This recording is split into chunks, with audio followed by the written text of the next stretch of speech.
Ghana's record transfer fee, the kiss of death to the Jersey Bulls, and a bad weekend for multi-club ownership models. All that and more on today's show.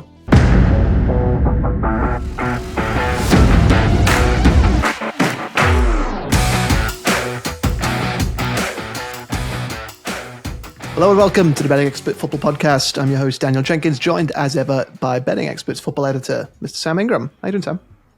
Hello, Dan. Yeah, good, thanks, mate. It's playoff season, isn't it? So I'm like a pig in muck at the minute. Midweek football, midweek Champions League. It's got the sun is shining. Enjoying myself. How are you doing? You all right?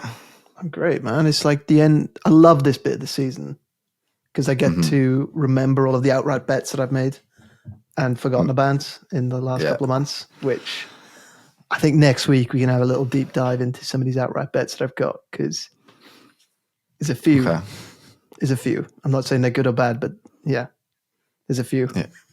Yeah, nice. It's a nice time of year, especially when you've done some decent work in the anti-post markets and stuff. And obviously we've got Euros coming up as well, so we can start to look forward to that. Maybe I know we're looking at getting some content up on site this week for the Euros, which is exciting.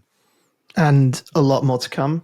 Just finishing off the final touches for a big project that we're going to be releasing in the next couple of weeks, which, we'll get to and probably devote about 5 episodes of talk to just promoting the hell out of it. Not allowed to speak about that just now. We'll give it a week or so, should we? Yeah, it's teasing. It's like, it's marketing, man. Come on, marketing 101. We've got to tease it. Yeah, fair one. What have you got for us this week? So, last week I spoke about the Jersey Bulls, and I was really invested in their season, and I was looking forward to the weekend because they had their big playoff game. And I've put the kiss of death on them, really. I think they lost 2-1 on the weekend against Croydon. We mentioned, didn't we? It was Stormzy's and Wilfried Zaha's AFC Croydon team.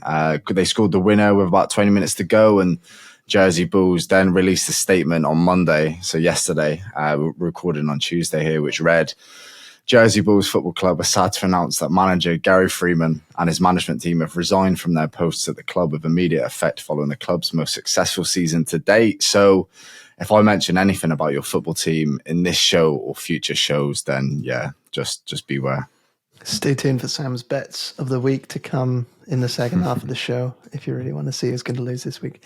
But not good. But I saw Stormzy release, was it like a kind of headquarters for Croydon, wasn't it? Murky FC HQ it's called. I saw that. It looked pretty impressive. Saw a little video of like a tour on the grounds. Yeah, not all bad news for them. So one for me this week, a bit of a deep dive. So the City Football Group, which we're all familiar with, the multi-club model, they own Manchester City, they own Girona, they own a club in France, in Australia, all around the world, New York as well. They've had a bad week, Sam. They've had a really bad week. They own a club in France called Troyes. They had a game abandoned on Friday night with fans protesting because of perceived bad performance in the league. They held out a big sign that just said, "Thank you, City." And they got a bit feisty. They were throwing flares onto the pitch, and the players were throwing them back at the fans. It was all kicking off. The game got abandoned in the end. Now, one of their gripes, and it's one of many, is the deal for Savio. You know, Savio, who's tearing it up for Girona at the moment? Yeah. He was Troyes' record signing back in 2022 and is still yet to play a match for them. So currently at Girona, as I said, his manager at Girona, Michel, said this week that he's the best player I've ever had. And he's actually going to be joining Manchester City in the summer in a deal that the Premier League has requested that City provide proof of fair market value of the deal from an affiliate club, because there's some kind of suspicion there that the price has been shrunk slightly. Okay. The final fee. I know, who can believe it? Meanwhile, at the weekend, Girona beat Barcelona to secure a top 4 place and Champions League qualification for the first time in the club's history. Now they're apparently waiting for confirmation from UEFA about whether or not they'll even be able to play in the Champions League next season, as City, an affiliated club, have already qualified for the competition. And according to UEFA's rules, if two affiliated clubs qualify for the same competition, the one that finishes higher in their domestic league will take the spot. Of course, if Manchester City finish second, then, which is quite, it's not out of the realms of possibility, with still a few games to play.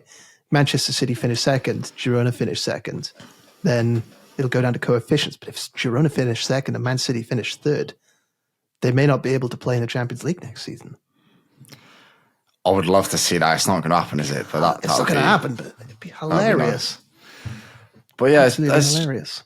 It's outrageous. So City are on the verge of signing Savio. Meanwhile, Troy's in the relegation spots in League 2. League 2. Yeah, they're not even in Ligue 1. In France, or Ligue 2. Ligue 2. Yeah. Ligue 2. So yeah, I mean, no, same. Imagine supporting Troy's and one of your players is on loan at Girona, about to go to City, and he's never played for the club. Shocking. And you're languishing in that league. Like, you'd be absolutely fuming. I'm not surprised they're protesting and coming onto the pitch, etc.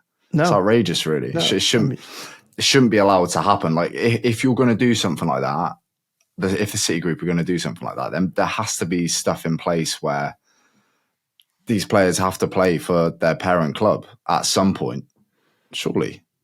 It's against the interest of competition, I think. Yeah. It ruins the kind of sporting integrity. And I mean, if you're a Troyes fan, you come from a long generations of Troyes fans in your family, seeing your club being bought out and used effectively as a shell corporation. So another club can seat their ends and make their cooked books look a little rawer. Just sucks the romanticism out of football completely if you're a Troyes fan. And if you're a neutral as well, really, it's not nice to hear about. And yeah, I guess it's just going to be one of those things. They're probably going to get relegated. City will get a slap on the wrist, and then they'll be playing in the Champions League next year and probably get away with their other charges and then win a few more Premier Leagues. So probably play against Girona as well, Yeah, probably. Have you got anything more cheery? Yeah, I have, actually. This is brilliant. Marcelo Bielsa. He's a genius, right? Disciples within the game, such as Pep Guardiola, Pochettino, Simeone, really forward-thinking, tactically streets ahead of his time, and he's got that obsessive nature that the majority of top coaches are equipped with, Pep, they live and breathe the game at every waking second. But he is a bit rogue at the same time, he doesn't take, the most trodden paths in football. And this week he's done something which is a little unprecedented. He's called up an amateur footballer to the Uruguayan national team. A team, obviously, he's now coaching and that he will be leading into battle at the Copa America this summer. So TNT Argentina are reporting that Bielsa will call up Walter Dominguez, who has scored 57 goals in 39 games for amateur side Juventud de Soriano. So he's handy. He's obviously a goal scorer, but he plays for an amateur club. So this is to face Costa Rica in their next friendly on May the 31st, which we will most definitely be covering on the subsequent podcast because I'm very, very intrigued. Why has he done this? It's not a stunt to gain, I don't know, recognition or whatever for the Uruguay national team.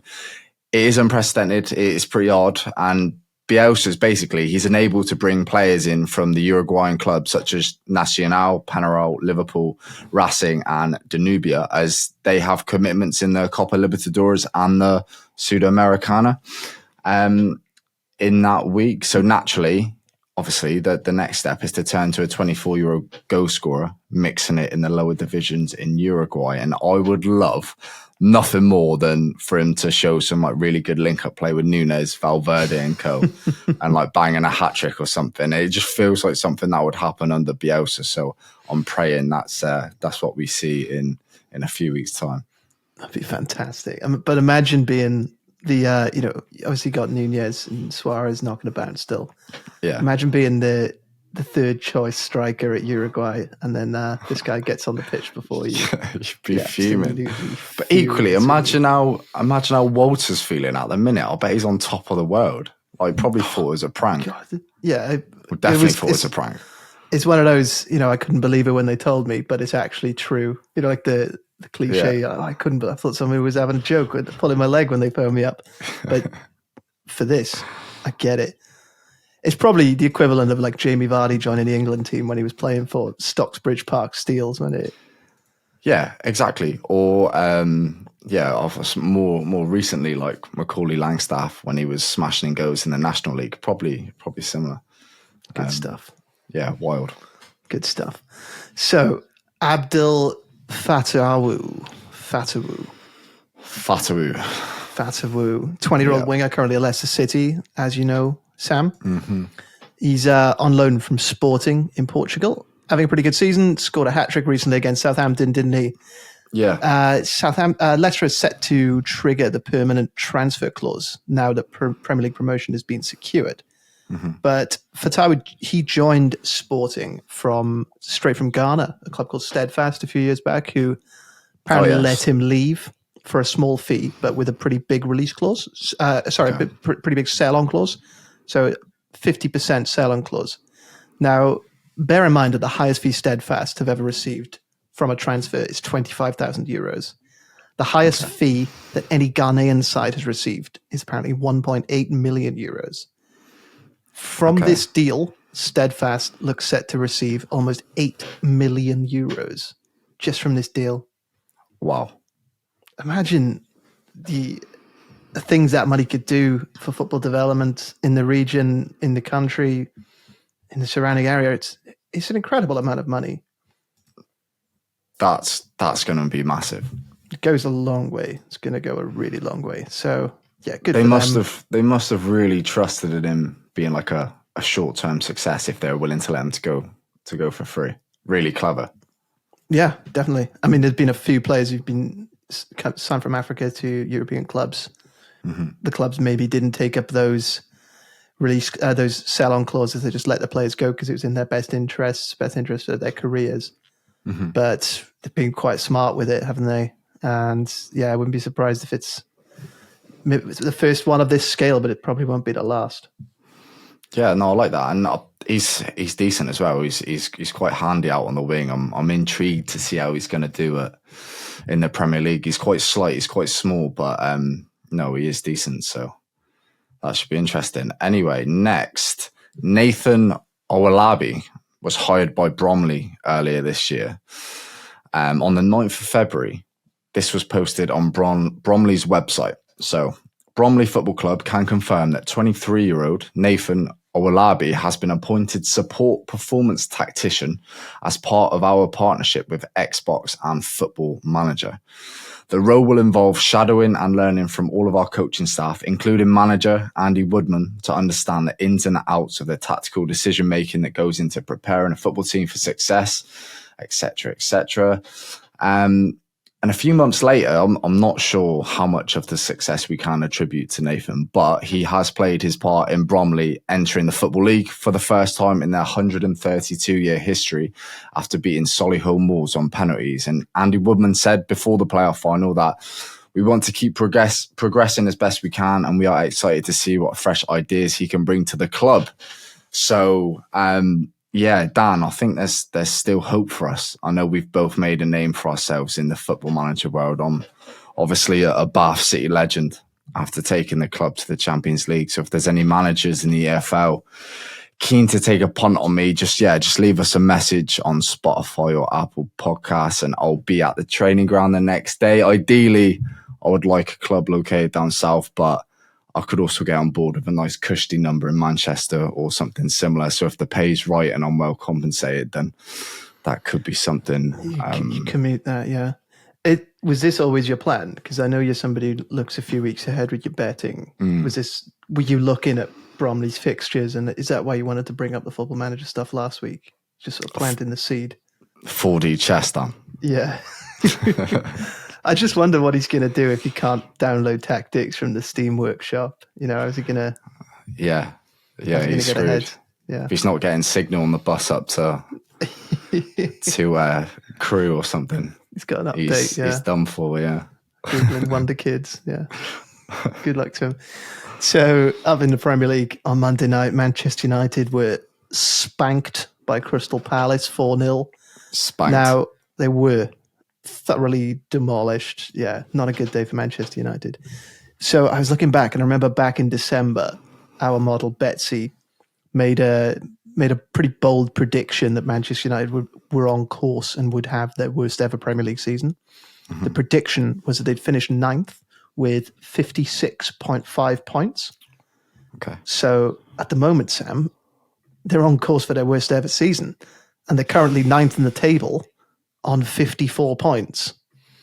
So fixtures to come against Arsenal, Newcastle away, and Brighton. 3 points from those three looks pretty much on the money. Looks about right. Yeah. Looks about right. It. Yeah. So in the Premier League, in all competitions, they've conceded 81 goals this season, Manchester United. The most they've conceded in a season since 1976-77. They've lost 13 matches in the Premier League, their most in the Premier League era. And I think the most damning statistic of all is that they've got negative goal difference in May. Manchester United. Listen, that is an absolute disgrace for that football club. It's not good enough. If you look at the starting 11 last night, Johnny Evans and Casemiro starting centre half. Like obviously they're struggling with injuries and stuff, but still, it's really not good enough.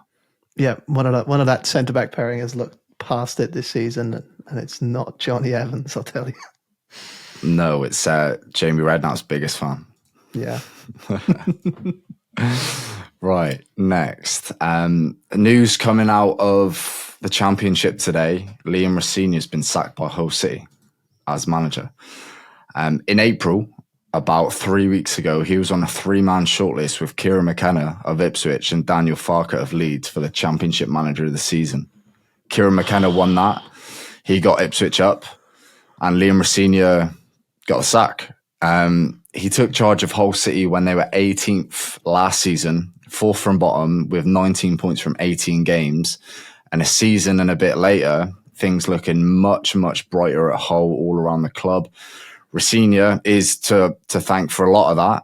They're 7th in the Championship, just missed out narrowly on playoff football by 3 points. The argument for the sacking, I assume, unless something's gone on behind the scenes that we're not aware of at the minute, will be that Hull have spent a lot of money and they have a very good squad, and that they should be making the playoffs, and Rosenior's underachieved. But this has been a mightily strong Championship campaign with some very good teams playing at a lofty level. And what I can never get my head around with things like this in these kind of situations is that if Hull, who finished 3 points off Norwich in 6th, if the final day had panned out a little differently, let's say, I think it was West Brom lost and Hull beat Argyle, and Hull end up 6th and not 7th, Liam Rosenior is still in a job. Like, it's fine margins, like I get it. It's a results-based and objective-based business, but you can't tell me that 3-point gap between Norwich right now means that Rosenior now isn't the man to move this club forward. But if results have gone different on the final day, he is the man to lead the club forward. Like, I don't get that. And I know he's not met his objective. That was probably handed to him by the owner. But I can't really subscribe to that personally. And like Rosenior as a coach, like I really like him. He's young, he's ambitious, he's still evolving. He's not the finished product. Comes across really well with the media. Looks like a really good manager and tactically pretty shrewd as well. And he felt like a great fit for Hull. Felt like someone who's building something at that football club to get them in a position to really have a crack at promotion. And for me, there are owners like the Hull City owner. He's got a bit of money. He's ambitious, and so he should be. But I think he's in a bit too much of a rush. I think there are a fair few like that, and maybe we saw that with Birmingham City earlier in the season. And look where they've ended up. They're in League One now. I think he's got rid of him for maybe. Look, I have no idea. I'm just guessing, but I think he probably wants someone a bit sexier than Liam Rosenior. Maybe someone from Turkey, maybe is where he's from. And I'm telling you, it's probably not going to work out. I could be wrong. Liam Rosenior, for me, like obviously I'm biased, but I think he'd be a match made in heaven for Plymouth Argyle. So Simon Hallett, if you're listening, yeah, maybe take a punt. Well, it wouldn't really be taking a punt. I think it'd be a bit of a coup, to be honest, if Argyle went for something like that. So yeah, I was really shocked at that, and I thought I'd add it onto the podcast as a last minute addition because I just couldn't believe it. So no, surprised me as well, and I don't think it's too bold a claim for you to make, Sam. Fast forward 12 months, I feel like Liam Rossini will probably be higher up in the table than Hull City. Yeah, I wouldn't be surprised. Wouldn't be at all surprised. So last one for the first half, shirts, right? So as fans, as purists are still reeling from the news that Germany, the German national football team, are going to be swapping Adidas for Nike. Yeah. We could be handed an even worse blow with Brazil, the land of Joga Benito, of R9 with in his Nike shirt, that they could be leaving Nike. No. Apparently. For Adidas? For Adidas?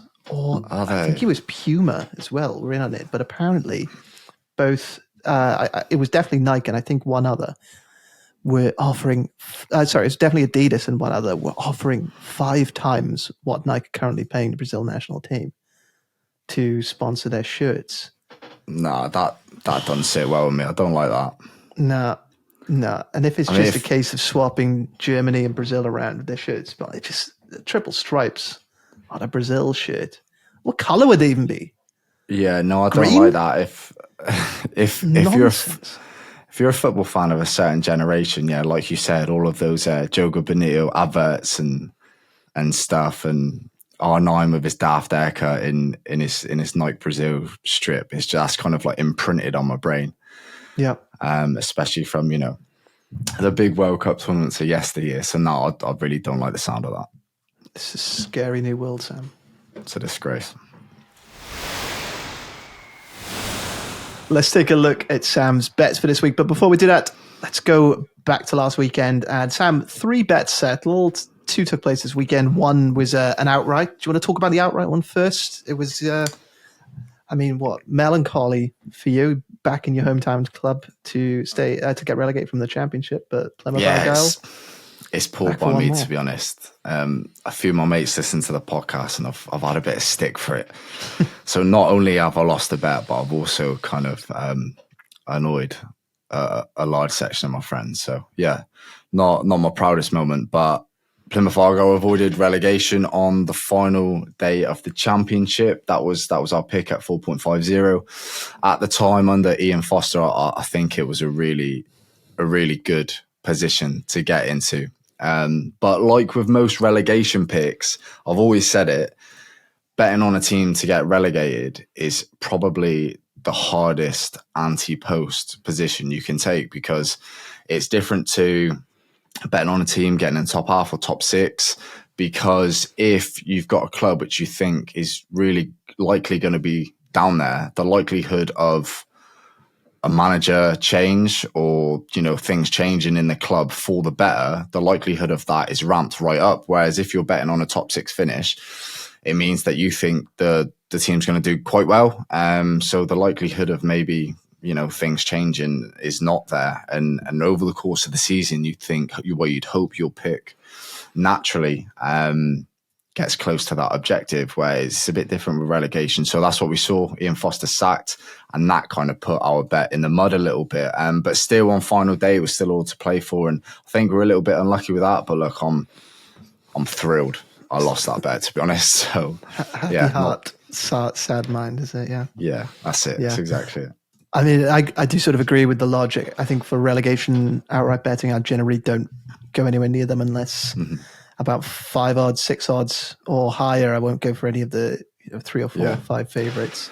I mean, last year I had Leicester City from the Premier League, which still sits up there with one of my best ever bets. Nice. So, but yeah, I wouldn't have taken them if they were a lot shorter. You just got to stay clear of the favourites, I think, for that. I agree. And one of my big bets, anti-post bets this season, was Sheffield Wednesday, and that looked nailed on what was going on there under Isco Munoz. I didn't think he'd be a good fit for that club, and he wasn't. He was awful. And then they brought Danny Rowland and turned into, prime Brazil in blue and white. So, that's what happens. the bets last week's podcast, we had Nottingham Forest to win and both teams to score, for Sheffield United at 2-1, 3.00 for a half unit stake, and Nottingham Forest won 3-1. Really comfortable in the end. In the first half, it looked as if the game could go either way. Sheffield United had their chances too, but in the end, with obviously a lot more on the line for Forest, they ended up getting the job done at a good price for us, which was good. And on Monday, I think it was Monday, with a bank holiday. Yeah, my days are all screwed up here. But yeah, on Monday, we had 1.5 unit stake on Doncaster, 0.0 Asian handicap versus Crew at 1.83, and they won 2-0. That was fairly comfortable. Again, though, in the opening stages, Crew kind of flexed their muscles and they looked pretty handy and it looked like they were going to go in front, but then Doncaster got the lead and in the second half they doubled it, and that was really comfortable in the end, although there's a few scares at the start. Did you regret not going for the going on the 1x2 for that one? Because you were talking about it a little bit for the Doncaster game. Yeah, I was. Yeah, I do regret it. But I don't know, I kind of like betting like that. Like, we've got the draw on side as well. It makes me feel at ease, you know? Yeah, I get that.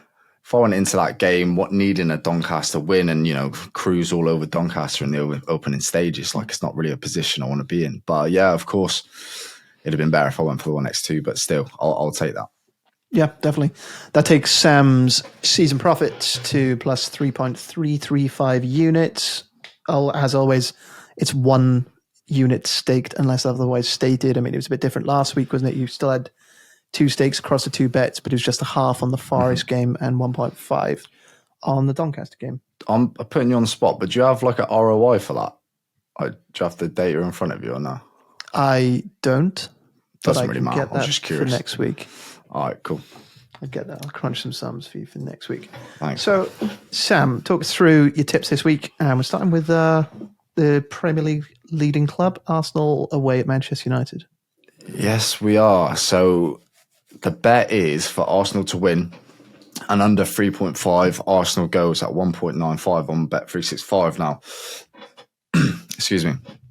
This comes less than 24 hours after Crystal Palace spanked United 4-0, right? So let's probably start with the elephant in the room. Like, I know exactly what most people will be thinking here in that selection. Arsenal are free scoring, and United, yeah, they've just been pumped. So why on earth would you back unders on one of the most dangerous sides in the league at the minute? Well, United actually haven't conceded 4 or more goals at Old Trafford this season. For a start, they've never conceded 4 goals at home under Erik ten Hag. And it's not exactly a big achievement, is it, to be honest? But it's worth noting, I think, for this selection. In terms of head-to-heads, Manchester United have lost just one of their last 16 Premier League home games against Arsenal. That was 1-0 in November 2020, and that was from an Aubameyang penalty. So about 4 years ago. The landscape is a little different now, granted, but this isn't a setting that Arsenal have a lot of joy in. Now, the last time a team scored 4 or more goals in this fixture was the 8-2 United win in 2011. Sorry to bring that up, Dan. Before that, United won 4-2 in an away game in 2005. Now, I'm not a big head-to-head guy, but, you know, I like to set the scene with these kind of things. I think it's worth noting. And if you subscribe to Arsenal turning up here and putting the home side to the sword, then you have to get a little creative with getting them on side, because they're 1.40 for the win. The Asian handicap line is set at 1.5, which will put a lot of people off, I think. And that's why we're pairing an Arsenal win and under 3.5 Arsenal goals. Yeah, I mean, it's been a pretty dire season for Manchester United, as we said in the first half. 4-0 at Crystal Palace on Monday, I think, was a new low, which is probably saying something considering how many lows they've had in this campaign. But, I mean, what do you expect from them when they play Arsenal on the weekend? They could have a few players back, by the way. Looking at the early injury news, they could have about half a team back for the match. Yeah, I saw that. They'll be hoping they've got a centre-half back, definitely. I think the 4-0 loss to Palace is probably the best scoreline we could have hoped for on the weekend, or on Monday, sorry, in terms of the under selection here, and that's pretty much why I've picked it. Erik ten Hag and his playing staff would have received a lot of stick after yesterday's showing. They've been in these situations before. It seems like every other week this is happening. But Ten Hag is still there. They managed to squirm their way out of these kind of predicaments. And I don't think they'll have enough to outbox Arsenal. I don't think they'll outscore Arsenal. But I do think it's likely that they'll sit in, let Arsenal have the ball and attempt to pick them off. If you think back to Manchester City versus United, where they took the lead through that Marcus Rashford wonder strike, that game is probably the blueprint here, I think, for Ten Hag. I think sit in, take whatever chances come your way and try and get something out of the game in that fashion. It's not the United way, and I bet Sir Alex would probably wince at the thought of allowing Arsenal to come and play at Old Trafford, but that best describes the tools that Ten Hag has to work with at the minute, especially with the current injury crisis. Mentioned it earlier, Casemiro and Johnny Evans in central defence on Monday against Palace. That's not good enough. Like I'm honestly not sure if that would make the grade in the Championship playoffs this weekend. And in the end, I think Arsenal should be too strong, and I think they'll capitalise on the possession handed to them and the mismatch United back line. Obviously, they've got a lot more to play for than United. They've got a lot on the line. They could be set to win a Premier League title. So you would imagine, they really, really pile the pressure on United. And so, for Arsenal to win but not score 4 or more goals, for Arsenal to win but not absolutely batter United, I think I like that at 1.95. And this Gunners side is 10 clean sheets away from home this season. And I wouldn't be overly surprised if we see like a professional 1-0, 2-0 victory whilst keeping United at bay at the other end. But with this bet, I'd also gladly take an end-to-end 3-2 in Arsenal favour, because that, suits this narrative as well. So, 1.95 Arsenal to win and under 3.5 Arsenal goals. Yeah, I mean, I like it. It is interesting you brought up United's potential game plan for it, kind of sitting back, letting Arsenal have the ball, playing transitions, which would obviously suit the team. But going back to the other game at the Emirates back in September, I think it was, that's pretty much what Arsenal tried to do to United. I remember that was a game Andre Onana had about 50-odd passes, and United dominated possession but couldn't really get out their own half. Mm-hmm. So I wouldn't be surprised if neither team wants the ball, really, bit of hot potato with them chucking it back and forth. I know what you're saying, because like Mikel Arteta would love United to get on the ball and really take the game to Arsenal, because they would pick them off. But you've got to think that Ten Hag will kind of know what will happen if they do that. So it'd be interesting. Maybe the ball will just stay on the centre spot and they'll just run around aimlessly in each half. Great 90 minutes. So the data is heavily in Arsenal's favour. Only the bottom 3 in West Ham have more expected goals against than Manchester United this season. Now, Arsenal have the highest NPXG, non-penalty expected goal difference, for those who are unaware, since the start of the season. They've conceded just 8 goals in 16 matches since 2024. But as you said earlier, United just have a habit of getting something from this fixture. 1-11, drawn 4 of the last 16 meetings at Old Trafford with Arsenal. So the form and season data only seem to point one way. So how much weight do you give to the historical record when you're making bets like this? Yeah, I really don't like head-to-heads in terms of using it as research and betting. It's not really something that I use. However, in certain fixtures, historically, if one team really struggles against the other, I think maybe it should come into your thinking a little bit. I know that the thing is, like, the lay of the land this season and last season is completely different to how it was under, Sir Alex versus Wenger. So can you really compare the two? No, not really, especially in betting. But there is something there. Maybe you should have a little think about it, but I don't think it should kind of sway your thinking one way or the other.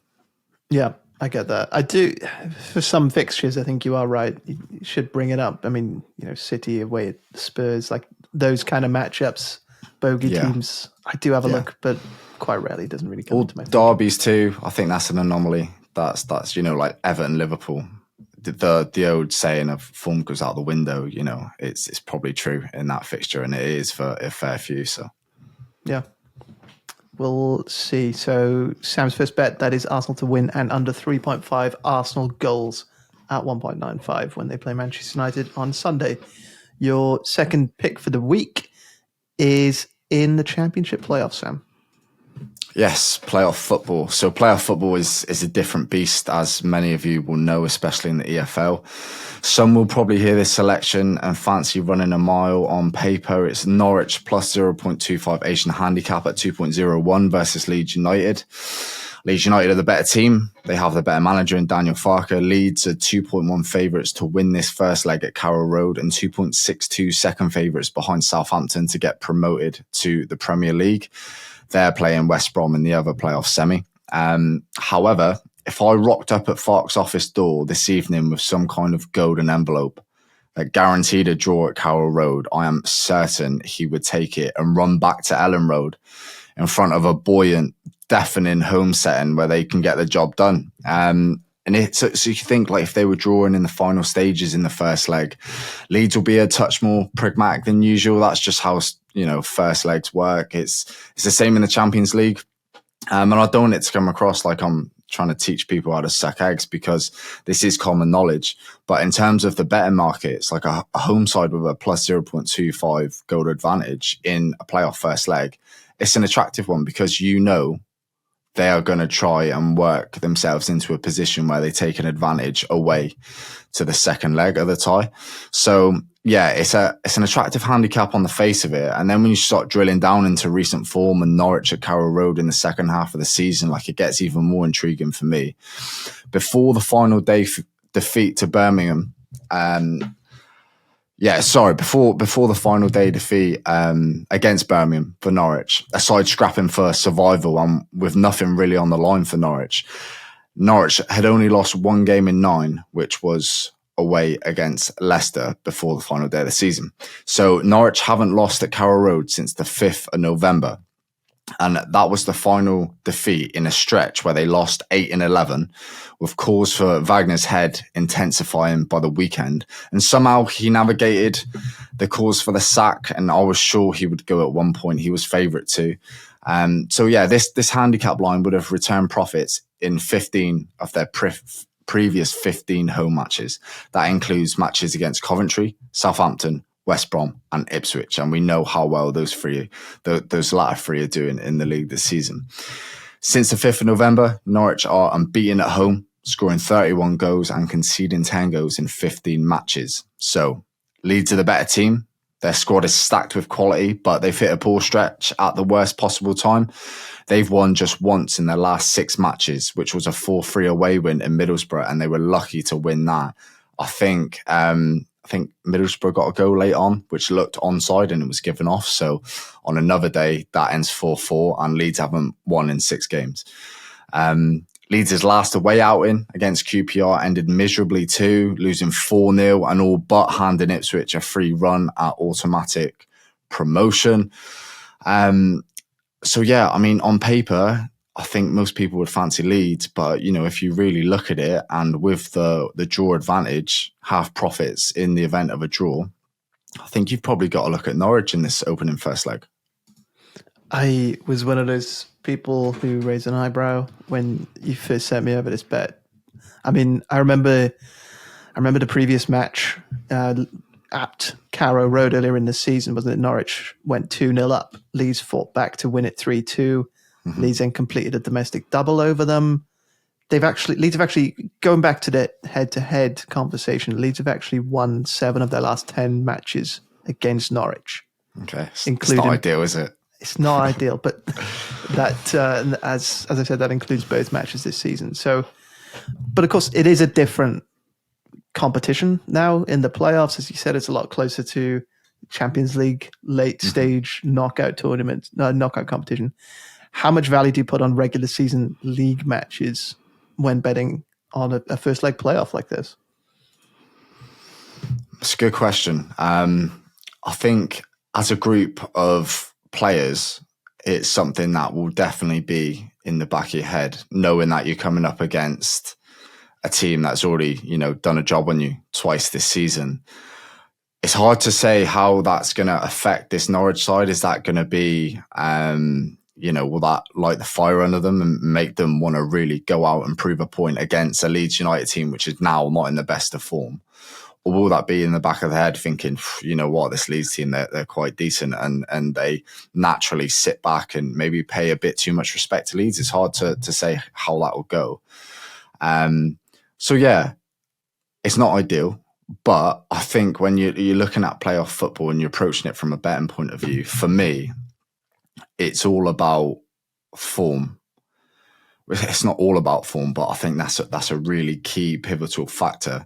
And then after that, you obviously look at the setups between the two teams and who you think's gonna get the better of who you think it's going to get the better of the other team. Is Team A, are they going to be able to outbox Team B?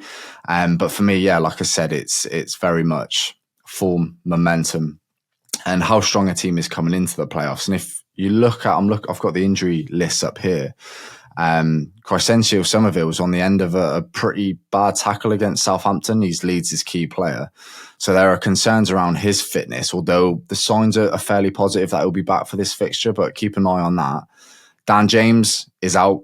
Bamford is likely absent, but we're not too sure. Dan James being out is a big miss.